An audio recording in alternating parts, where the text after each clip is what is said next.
buenas tardes, amigos. Este es el programa Diálogos del Montoner. Bueno, hoy vamos a hacer una pausa en la intensa coyuntura nacional e internacional, temas sobre los cuales solemos abocarnos, para ver las cosas del mediano y largo plazo que atraviesan siempre el presente. Y el mediano y largo plazo tiene que ver con el futuro, pero también con la historia, con el pasado. El pasado y el futuro, de una u otra manera, están determinados por el presente. Y sucede, amigos televidentes, que hubo una época en que el Perú fue un gigante del mundo, el virreinato del Perú, el reino del Perú. Fue un gigante, un protagonista del mundo. Miren, a fines del siglo XVI y las primeras décadas del XVII, exactamente, las primeras décadas del XVII, las minas de Potosí producían la mayor plata del mundo.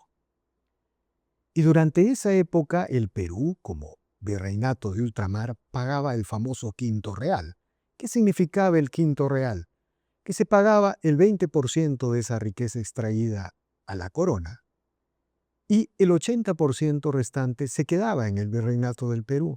Por eso el día de hoy, en los estudios del señor Bruno Seminario, se establece que el Perú incluso llegó a tener un ingreso per cápita más alto que el de España y muy cerca a la Inglaterra de la Revolución Industrial. Esto no es una frase que yo estoy soltando al viento. Es un estudio económico de Bruno Seminario, uno de los economistas más importantes sobre la historia económica del Perú. En ese entonces, cuando se descubren las minas de plata de Potosí, se empezó a acuñar una moneda que llegó a llamarse el real de A8. El real es una unidad de medida de la corona española y a partir de las minas de Potosí se acuñaba una moneda que se llamaba real de A8. Esta moneda, según los historiadores hoy día, no lo digo yo, lo dicen estudios que están en el Banco Central de Reserva, por ejemplo, del Perú, llegó a convertirse en una moneda de intercambio mundial. De alguna manera fue el primer dólar de la temprana globalización.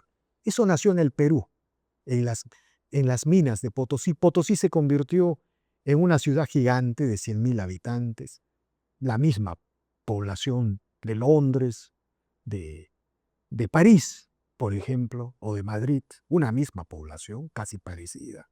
Luego México tendría esa grandeza. Pero esa es la relación del virreinato del Perú con las minas de Potosí, la producción de plata y esta famosa moneda con la que se comerciaba en el mundo, incluso en China. Los peruleros, los empresarios peruanos, con los empresarios mexicanos, exportaban, produciendo una cadena comercial, la plata a través del galón de Manila, y esto servía para comprar productos en China, que luego venían a México y al Perú. Esa es la grandeza del Perú. Bueno, y sucede que nuestro amigo Juan Claudio Leche ha escrito esta novela que se llama Catalina de dos mundos, que precisamente retrata ese momento de grandeza del virreinato del Perú. Él es, como ustedes saben, un escritor de nacionalidad boliviana. Si no se hubiera producido la independencia, sería un escritor de nacionalidad peruana del Alto Perú, ¿no es cierto? Y ha tenido la intuición, la grandeza histórica y literaria de construir una ficción alrededor de este momento de grandeza del virreinato del Perú, de lo que es ahora Bolivia, ¿no? De lo que es ahora Bolivia. Y bueno, lo hemos convocado para conversar sobre esta interesante producción literaria. Buenas tardes, Juan Claudio, gracias por la conversación. Muy amable. Buenas tardes, gracias por la introducción, brillante introducción. No. Históricamente, además, muy poco conocida, Víctor, porque a pesar de que tú la presentas como un momento constitutivo del globo, porque es correcto, es la primera globalización, porque nace el capitalismo con el Real de A8. El Real de A8 circula, compra marfil en el Congo, seda en la China y camisas en Holanda, esa moneda. Entonces, es la primera moneda que facilita el capitalismo global, los viajes transatlánticos. Y la China, en ese momento, que también señalas con una precisión abrumadora, que en general los historiadores, salvo que se especialicen en ese siglo, no se conoce, la China acababa de cambiar el papel moneda por la plata. Y los chinos no producían plata. Exactamente. Entonces, la tenían que traer una proporción aproximadamente de un académico, que es uno de los primeros académicos norteamericanos latinos que entran a los archivos chinos y encuentran toda esta relación de la China con el Perú. Él dice que 60% de lo que llevaba el galeón de Manila, que salía de Acapulco, salía del puerto de Acapulco, 500, 400, 500 barcos que iban hacia Manila, y ahí estaban los banqueros chinos esperando para comprar moneda y barrillas de plata. Entonces, sostiene Giraldes, que es este académico de la Universidad del Pacífico en California, que 60-70% era plata peruana y 30-40% era plata mexicana. Pero además, el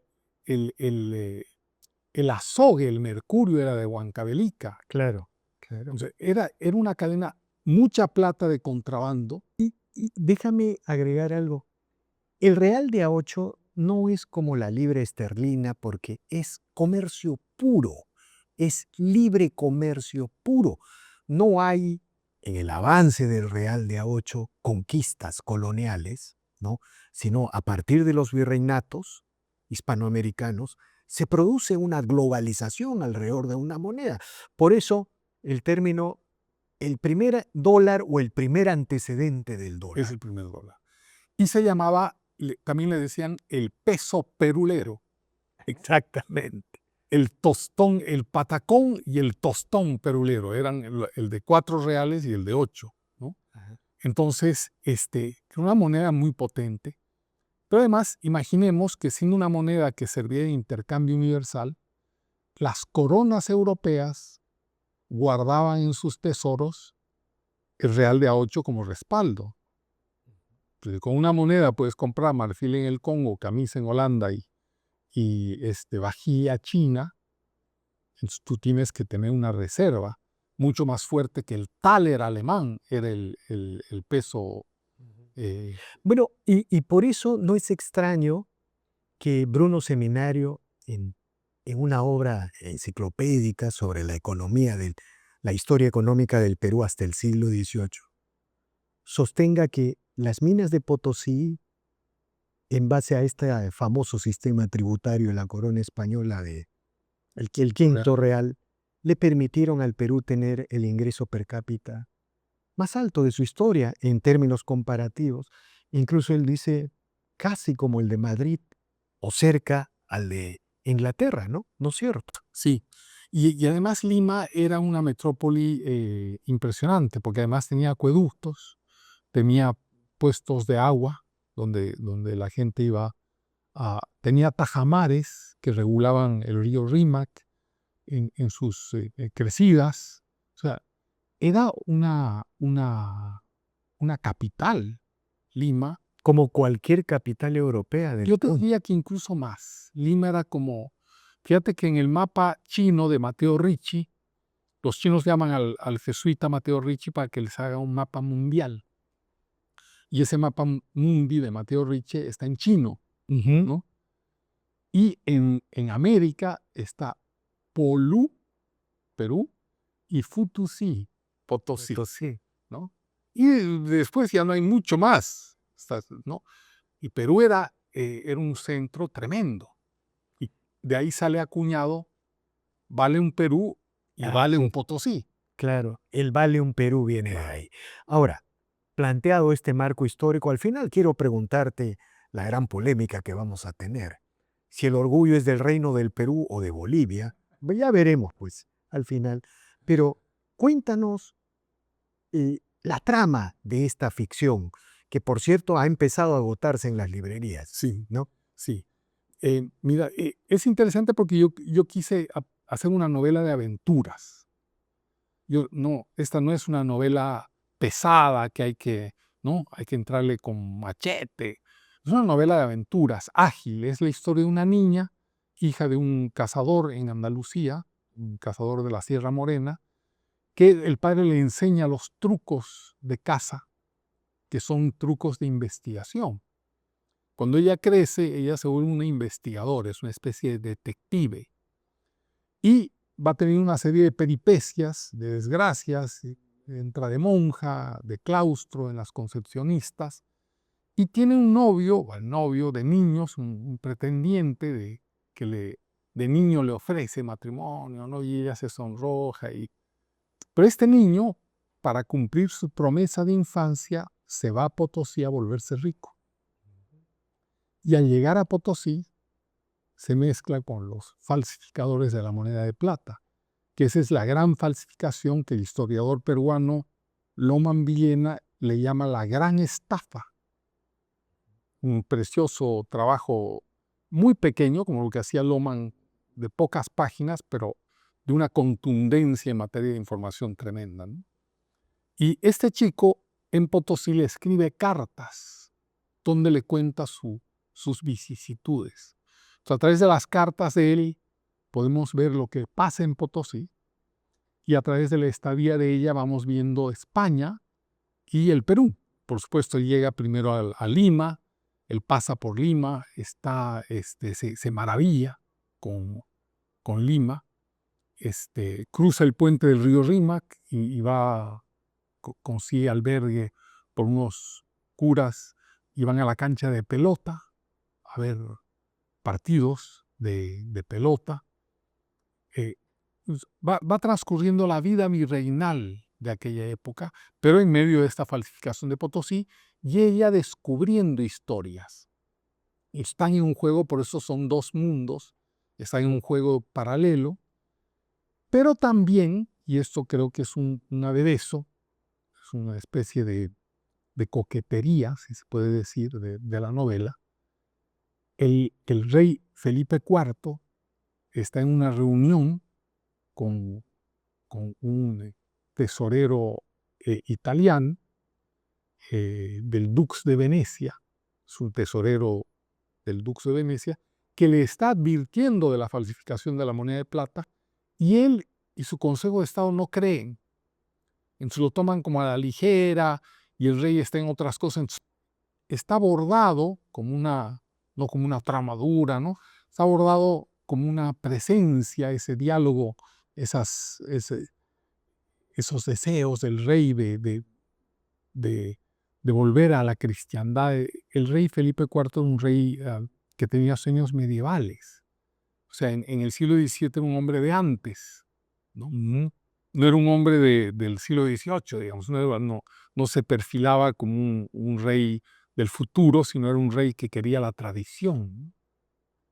Entonces, todo eso va dibujando la temperatura de la época, ¿no?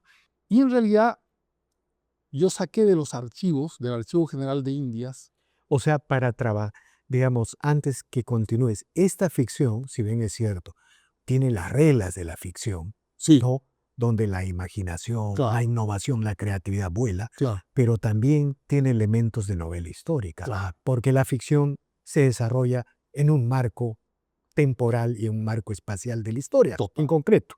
Pero además, Víctor, yo he hecho una investigación en el Archivo General de Indias y saqué los juicios a los falsificadores de moneda de plata del siglo XVII y los transcribí al español moderno, de la escritura encadenada del siglo XVII y la escritura jurídica del siglo XVII, de tal manera que cuando veas como 60 o 70 páginas de este grueso libro, pero en realidad son citas bibliográficas, ¿no?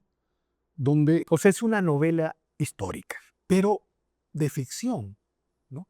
La base, por ejemplo, cuando el falsificador Rocha entra el 3 de abril y falsifica 25,000 pesos ensayados, hermano, en los archivos de historia está el que entra esa fecha exactamente y falsifica esa cantidad, ¿no? Cuando llega el corregidor Velarde en 1646, el 3 de septiembre, bueno, el 3 de septiembre llega según archivos. Entonces, toda esa cosa de archivos, en vez de volcarlo y entorpecer la imaginación, le he puesto como un esqueleto de base que valide la imaginación, pero arriba está una novela de aventuras, ¿no? Entonces, no es difícil de leer. Vas a ver, por ejemplo, en Potosí, como los cantos gregorianos en las procesiones, y de pronto entran con el Hana. Potosí era una ciudad de 100.000 habitantes. 120, llegó a 120. Y en un libro, no, en un paper de una señora Soler, que está en el BCR, se establece que incluso las obras de Lope de Vega del siglo XVI se estrenaban casi en tiempo real en Potosí. Aquí tienes, Está también. cuando empiezan a cantar canciones de Lope. Y claro, yo no trato de no cargar, porque el lector de novela no es el lector de historia. Ajá. Son pinceladas. Por ejemplo, vas a ver cuando le entres que cuando entran a la procesión los indios, cantan el Janagpacha, que es una obra anónima de un cusqueño que lo transcribe el padre Bocanegra. Pero el autor es un autor anónimo cusqueño, ¿no? Y cantan en coro. ¿Y qué tienes que decir frente a esta leyenda negra? Antes de entrar al tema de la leyenda negra, que quiero conversar también contigo, que señalan que en Potosí había un trabajo, prácticamente esclavitud.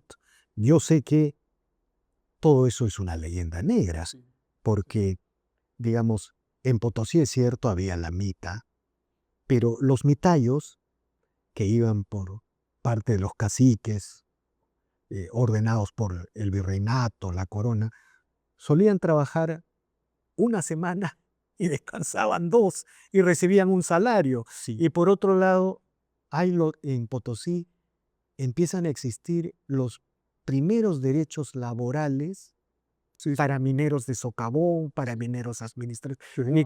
Los Minga, que era un trabajador libre, los primeros asalariado. Es puro mercado y derechos laborales. Algo así como que la cristiandad, la iglesia no permitía que existiera ese capitalismo. No, exactamente. Pero ya no hay esclavitud. En la corona española solamente legalmente, la legislación española solamente acepta esclavitud cuando entran en guerra.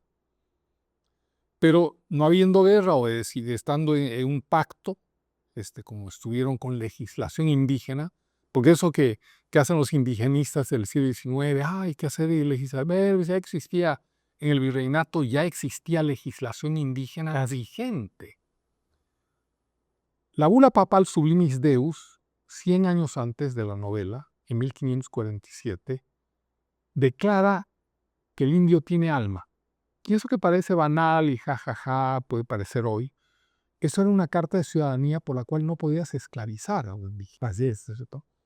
Y la mita, los españoles, porque eran sapos, pues, ¿no? La mita es del incanato. Es un impuesto del incanato que los españoles lo toman. Lo toman, efectivamente. ¿No? Sino que la leyenda negra lo convierte como colonial. Claro. Entre comillas. ¿No? Claro, que no es.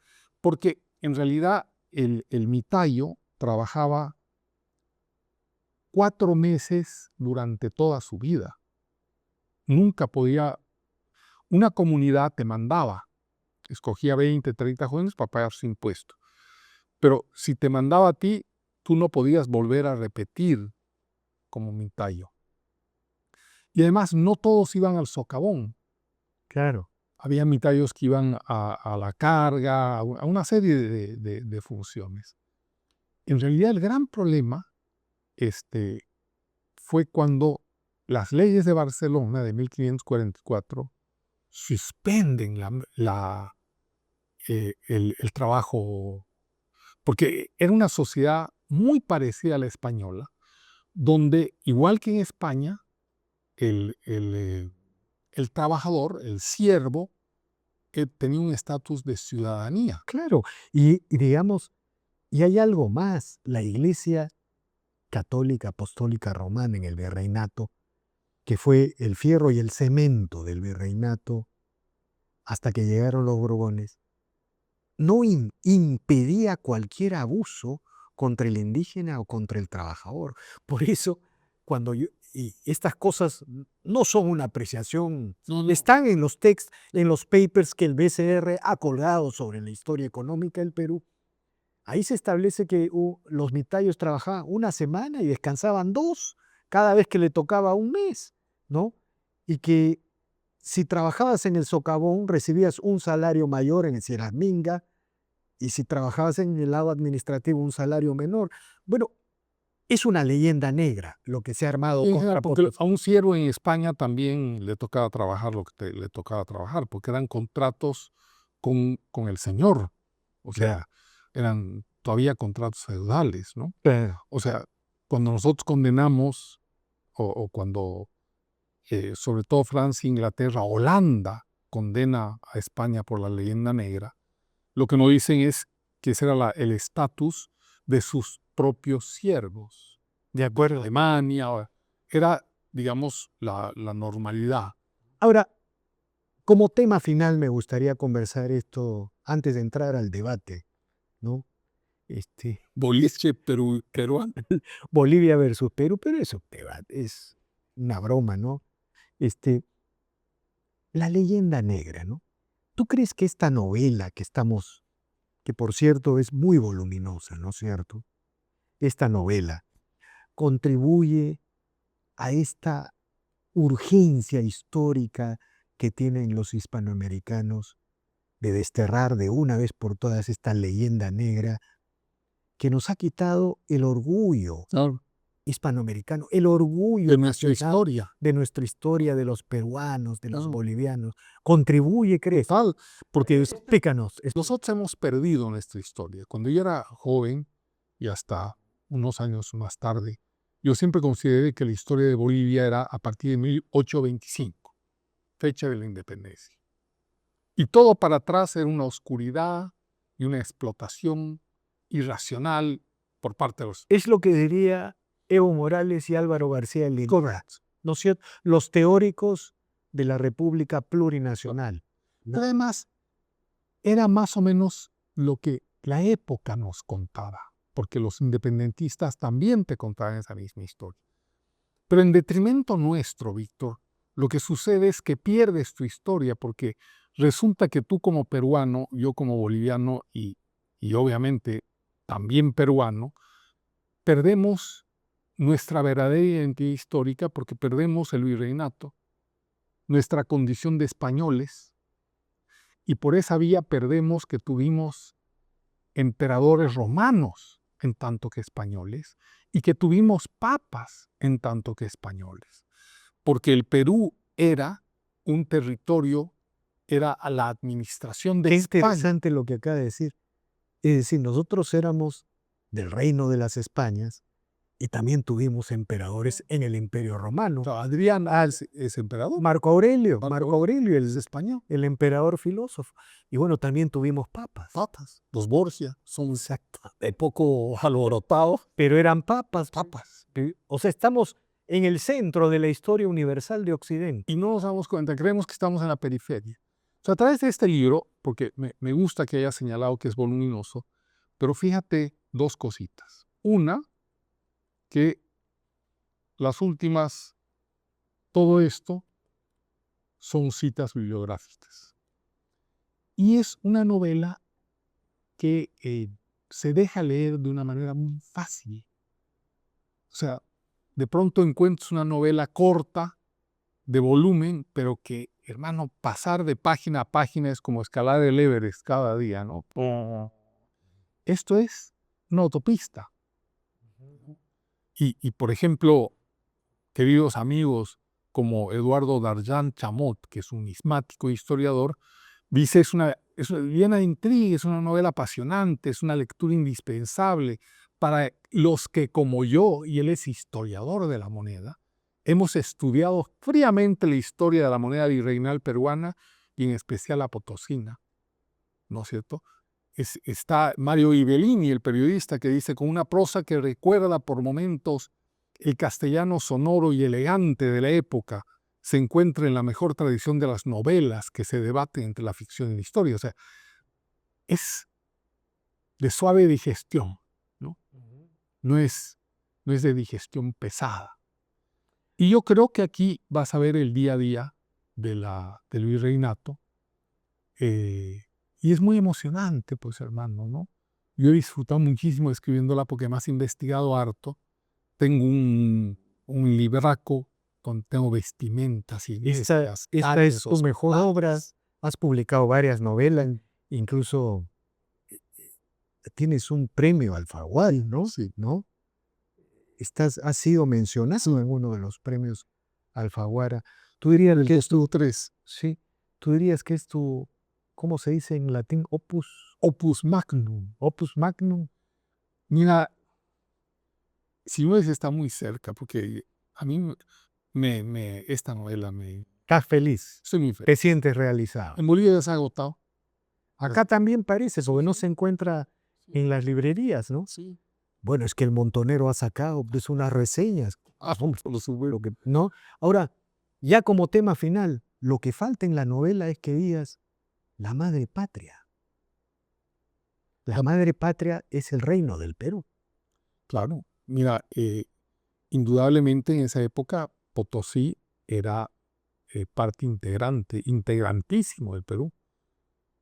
Lo que pasa es que las divisiones administrativas del reino del Perú eran como las divisiones administrativas de hoy. Había normas, ¿no es cierto?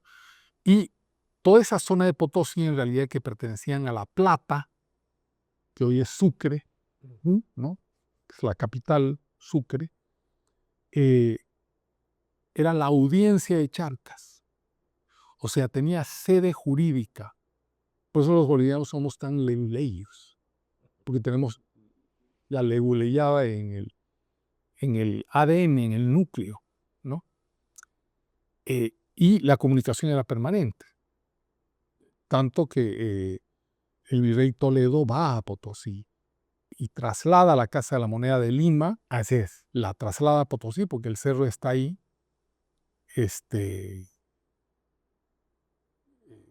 Esa Casa de la Moneda. Se llamaba el Cerro Rico de Potosí. El Cerro Rico de Potosí. Y la historia de Potosí y del Perú, lo que pasa es que además perdemos memoria. Claro, Potosí tenía 100.000 habitantes, era una ciudad llena de calesas brillantes, con teatros que reproducían las obras en tiempo real de los mejores dramaturgos de España, entre ellos Lope de Vega. Entonces, todo eso no está en nuestra memoria. Sí. Por ejemplo, hay una obra teatral de Lope que se llama Maravillas de Copacabana. Y Copacabana queda en el lago, del lado boliviano de hoy Bolivia, que es la Virgen de Copacabana. Y Lope le escribía una obra de teatro, La Virgen de Copacabana, ¿no? Entonces, todo eso hemos perdido porque nos hemos cegado a esa... La leyenda negra ha sido devastadora. porque, digamos, es como cuando a un cuerpo le quita su relación con su pasado, ya sea anterior, inmediato, ¿no? Nos quedamos sin pasado, sin historia. Entonces, cuando una sociedad se queda sin historia, se tiene que reinventar, refundarse. ¿Sobre qué? Entonces empieza a buscar referentes, maleros a los cuales aferrarse, porque se ha quedado sin historia y sin tradición. Y eso es lo que le pasó a Perú y a todas las repúblicas en Hispanoamérica. Por eso Bolivia tiene 26 constituciones, Ecuador 20. No, perdón, Venezuela tiene 26 constituciones. Ecuador 20 y Bolivia 19, si no me equivoco, ¿no? Y Perú tiene 12. Todo el tiempo estamos refundando el país. Estamos en revolución permanente, como decía el gran Trotsky. y creyendo que la ley, que la letra muerta, va a crear realidades, cuando en realidad es la acción de los hombres la que convierte y transforma las realidades. La leyenda negra ha sido para nosotros verdaderamente devastadora, porque además el momento que empieza la independencia, no hemos dejado de sumergirnos en el tráfago de la guerra interna. Creíble, ¿no? Hasta la independencia No había ni ejército. no había ejércitos regulares, solamente en las fronteras, ¿no? Valparaíso, en Chile, la frontera araucana, mapuche, también sí, pues.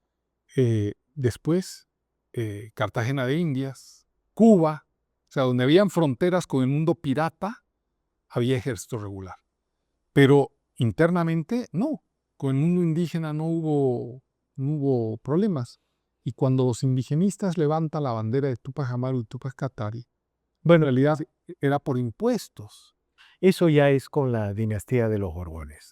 Pero incluso ahí, Víctor, es una sublevación por impuestos. No están sublevándose reclamando una raza, reclamando... No, sí.